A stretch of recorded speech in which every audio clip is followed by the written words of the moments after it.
You're listening to the Culips English podcast.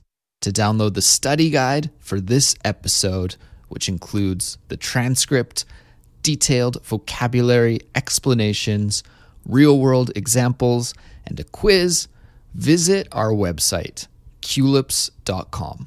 CULIPS.com.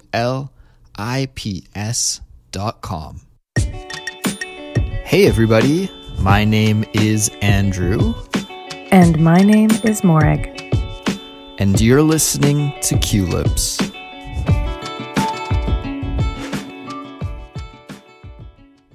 Hey Morag, how's it going?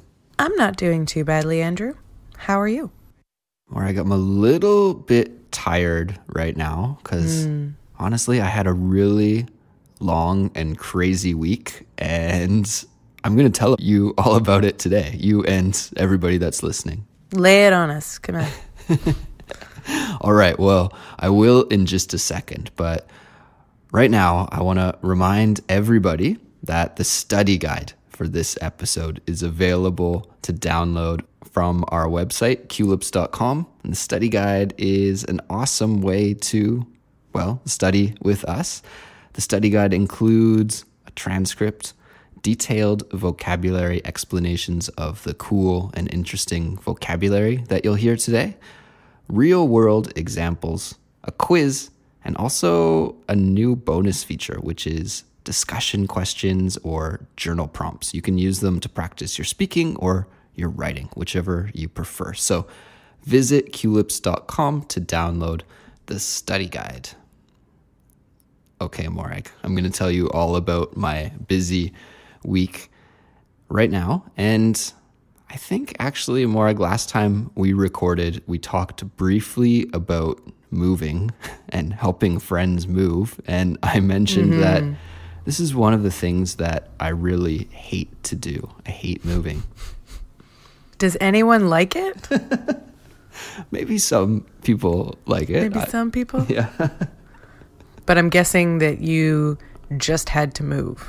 Yeah, so as maybe some of our listeners know, I'm living in Korea and teaching at a university, and I had been living until recently on the university campus in a special housing unit for foreign instructors. So it's a really small kind of dormitory for foreign instructors.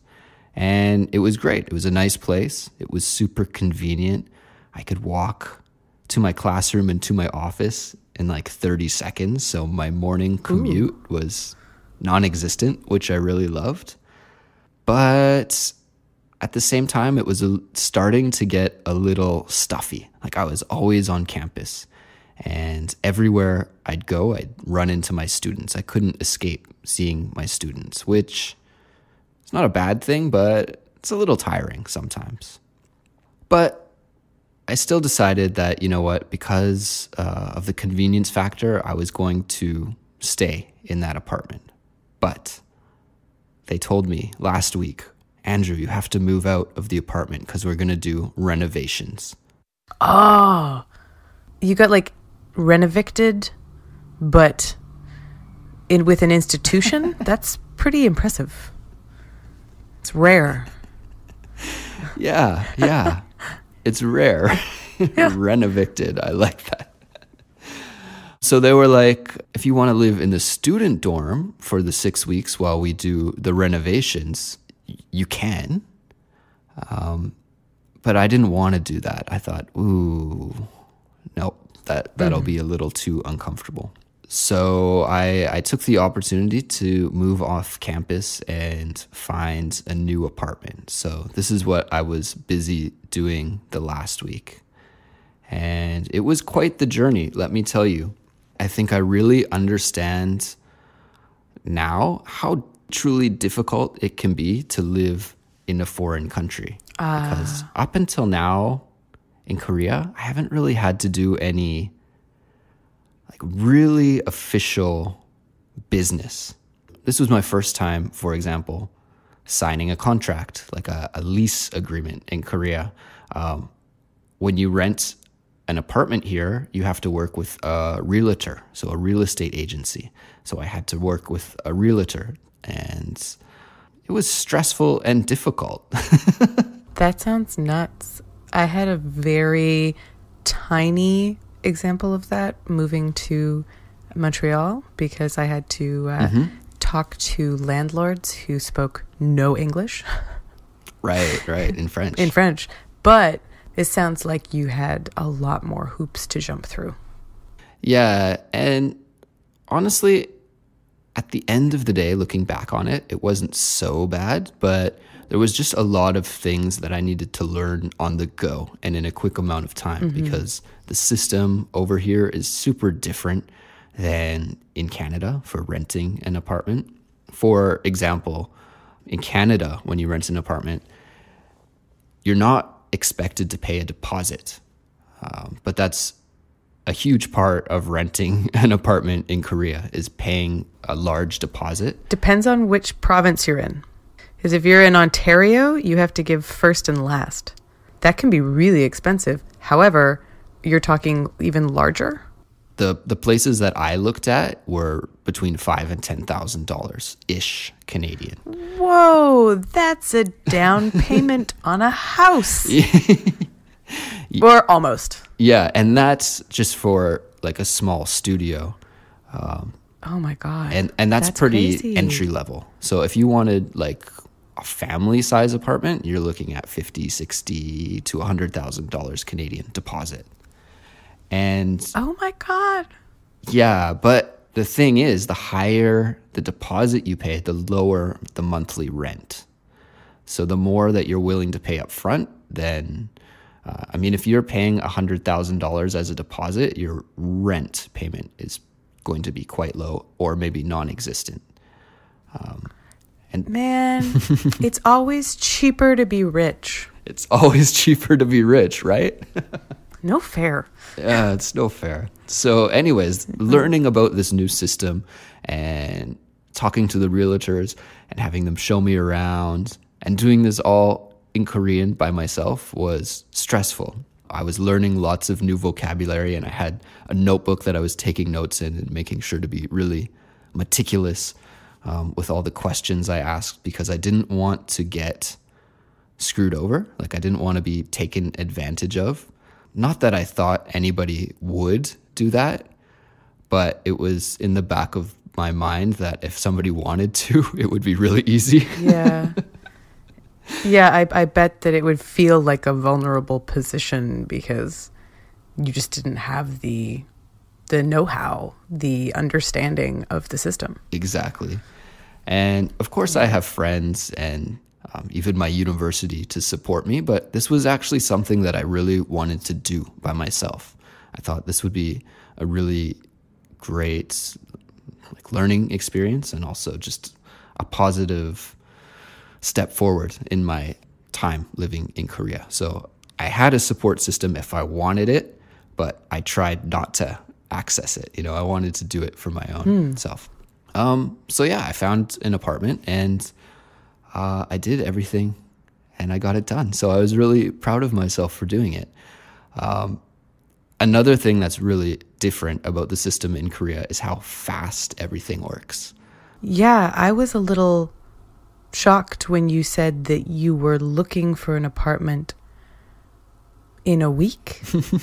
That's nuts. It's nuts, right? This was the first thing that was really wild to me, was that my university gave me 1 week's notice. Like, oh, you got to leave your place in a week, right? It's like, a week? Wow, okay, I got to really get moving here. And then when I was looking for apartments, I worked with 2 different realtors, and they were both like, yeah, when do you want to move in? Tomorrow? Do you want to sign the lease right now and move in tomorrow? Wow. Yeah, because definitely in Canada, I had to move out of an apartment about 8 months ago, maybe. Okay. We had 6 months notice. I think that's the bare minimum they can give you. So a week is crazy. Yeah. But how do you feel about your new apartment? I really, really like it. It's in a much better neighborhood. It's really, Nice. really convenient and a cool or hip neighborhood. Ah, yeah, that sounds fun. You're going to go where all the hip young people are. Mm-hmm. Like yourself. Yeah, exactly. Okay, so one of the things I hate about moving is the actual physical process of moving, hauling things, right? But thankfully, I don't have that much stuff here. Like, I don't own any furniture. I was living in a furnished apartment, so I didn't need to buy any furniture. But the new apartment isn't furnished, so I moved my clothes and my small possessions into the apartment. That was pretty easy, just packed up a couple of suitcases. But then I realized, like, whoa, I'm going to need to furnish this place. You might need a bed. Yeah, that's what I realized after the first night. I have a camping mattress, I guess. For camping, I bought an air mattress. So I slept on that for the first night. And then I realized, like, well, I'm going to need to get a bed ASAP. Mm-hmm. This is the big takeaway for me, is that doing everything in a foreign country is like 10 times more difficult than it is at home. It's just, okay, I gotta go furniture shopping. Okay, now I gotta learn the new vocabulary that I don't know for measurements and for delivery options. And, all of these things come at you at once. And it's like, okay. But it sounds like you tackled it. Like you did it. I did do it. I have a fully furnished apartment right now. And actually, the way that it's furnished is pretty crazy. So I'll tell you what happened. I was riding the elevator in my building, and some guy saw me. And I guess maybe he wanted to practice his English, or I was a new face to him. For whatever reason, he just started talking to me in the elevator. And we were chatting, and he mentioned that he was going to be moving to Australia in like 4 days. So I was like, well, that's crazy that you're moving. I just moved into the building like yesterday. And he's like, you wouldn't happen to need any furniture, would you? He's like, I have an apartment full of furniture. I need to sell everything. And he's like, I'm actually a bit desperate. I've been trying to sell it for a while and nobody's buying. And I just need to get rid of everything. He's like, you want to come take a look? So I went to his apartment. Everything was in mint condition. Very nice, clean apartment, clean furniture, stylish. Everything was perfect. And I was like, how much do you want for this? And, I was expecting him to say a number that I was uncomfortable with. Like, I thought, when I took into account everything that he had and that he wanted to get rid of, I thought it was going to be too expensive for me. And he told me such a cheap number that I was like, no, I can't take it for that much. Like, I need to give you more money. He gave it to me for such a good deal. I couldn't believe it was like winning the lottery. I was smiling all day. It sounds like you got really lucky. That's amazing. I got super lucky. So to wrap things up, I guess that's why I'm a little bit tired, is because I had such a whirlwind week. Like, looking back at where I was today is a Thursday. Looking back last Thursday, I was still in my old place. It's crazy to think about how things changed so quickly. It's been a ride. A real ride. And actually, that guy from my building, he messaged me earlier today saying that he has a couple more things that he wants to give me. Oh my gosh. And so I'm actually going to meet him here soon. So I think, Morag, we should wrap up this episode so that I can go see what other new furniture I have in store for me.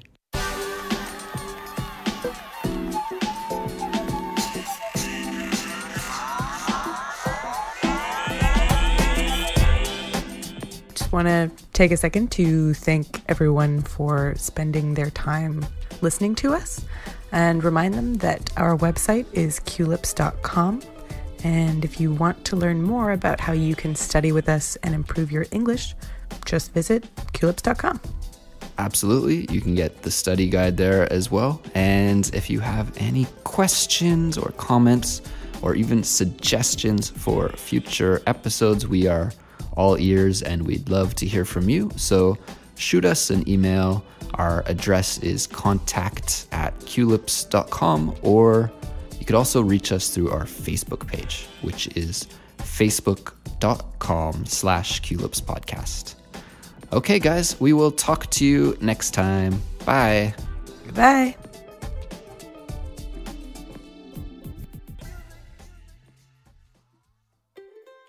Do you like listening to Culips? If so, please show your support by leaving Culips a 5-star rating and a review on iTunes or Stitcher. This helps new listeners find the show. So don't delay. Rate and review today.